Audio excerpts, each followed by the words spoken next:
Hi, I'm Rob Moore and welcome to the Disruptive Entrepreneur. So in this exclusive interview, we have the greatest snooker player of all time, Ronnie O'Sullivan. He really opens up about his life, about his depression, and about his snooker legacy. So if you want more disruptive interviews like this, make sure you like the video, subscribe to the channel, and turn on the notification bell.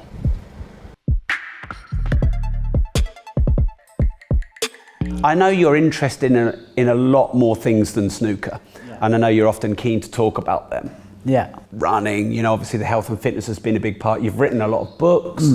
So let's start with that. Talk about your non-snooker related interests and what you love to do. Yeah, I think I've kind of got that like restlessness sort of gene in me sometimes, if I do the same thing for too long, I kind of just get a little bit bored. So I've always found that the best way for me to get through stuff is just to have loads of little distractions going on. And, whenever one's kind of getting a bit sort of boring, if you like, then I've always got something quickly to replace that little bit of excitement. It's like, I think I need a little bit of adrenaline or some bit of chaos going on just to keep me going, keep me on my toes. So I found doing different things, and not just anything, but just stuff that I'm interested in and that I'm passionate about, the more I can kind of incorporate that into my life, the better my life is really. So, and it gives you more options as well, you're not just one-dimensional. Yeah, and do you think that actually inadvertently helped longevity of your snooker career?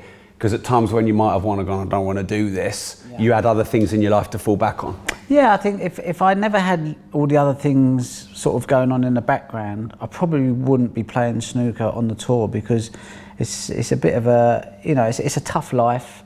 The rewards are not fantastic, and you kind of just think, all we've got is time.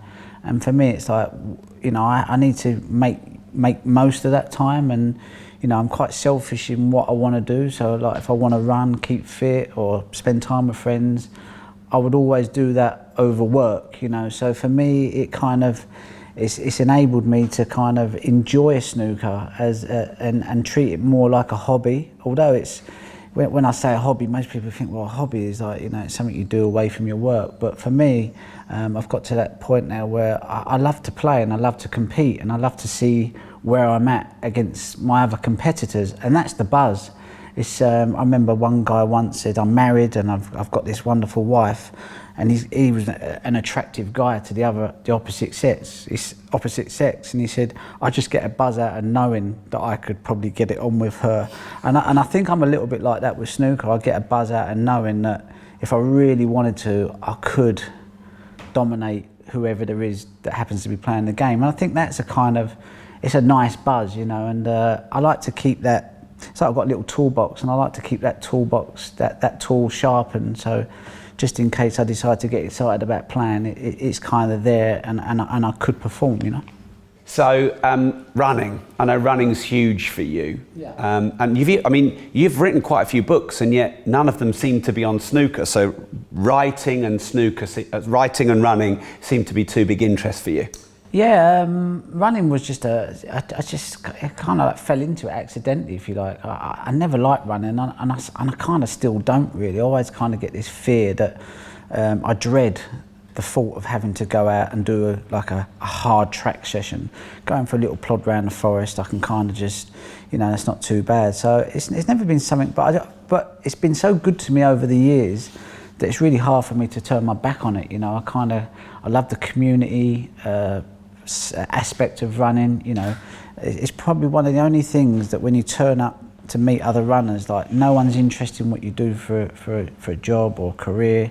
It's just about, that gets dropped at the door and you just put your trainers on, you go out, and it's a great social sort of way. And most, probably 99.9% of runners are just really not materialistic people either. So for me, it's great to be around as many of them type of people as I can, because in my world and in a lot of this Western world, it is kind of like, a lot of people seem to, it's like a social climbing sort of world that you can kind of get caught up in, which I don't really like. So for me, it just kind of gets me away from that part of life that I don't like and into more of the life that I do like, So running's been massive, yeah. Running's huge for me. I had 10 years where I couldn't really run properly either, so that was kind of like difficult because I had a lot of injuries and I had a lot going on in my personal life. So I I kind of didn't really do much of it, but obviously since the lockdown happened, gymnasiums was closed, there wasn't much you could do really other than just exercise outside. So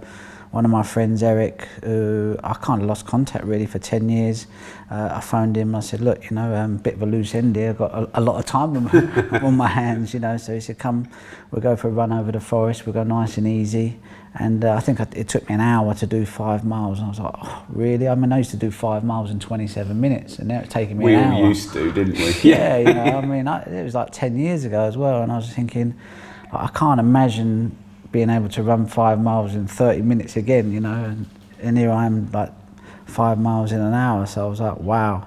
But just slowly and slowly, I just kind of just stuck at it, and the times, you know, got a little bit faster, and, you know, so I felt a little bit better about myself. And I always like to say, for me now, running has to be about the benefits of running, because obviously, you know, snooker can be quite mentally exhausting, and I kind of always like to, you know, I look around at a lot of snooker players, you know, because I live on the tour and you see people's lives, and, you know, I don't talk to them all the time, but you always get a feeling of what a guy is up to in his life, you know, and I think a lot of snooker players have to have an addiction to kind of cope with playing snooker, because it can be really quite a mentally demanding sport. And, you know, some people drink, food, gamble, they play computer games, and it's just a way of kind of just trying to sort of cope with the demands, if you like, of being a professional snooker player. For me, running and keep fit was that addiction, you know. So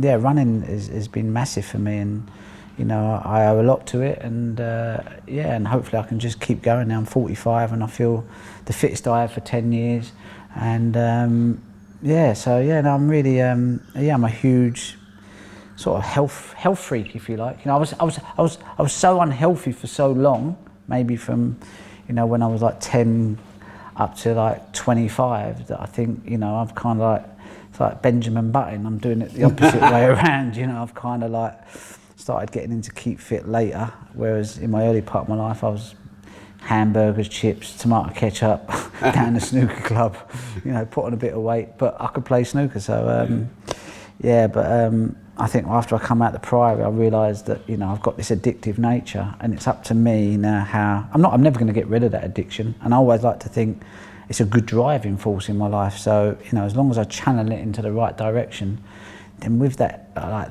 that sort of drive, if you like, you know, you can do pretty good things, you know. If you enjoyed this, if you want more, make sure you like the video, subscribe to the channel, turn on the notification bell, and remember, if you don't risk anything, you risk everything.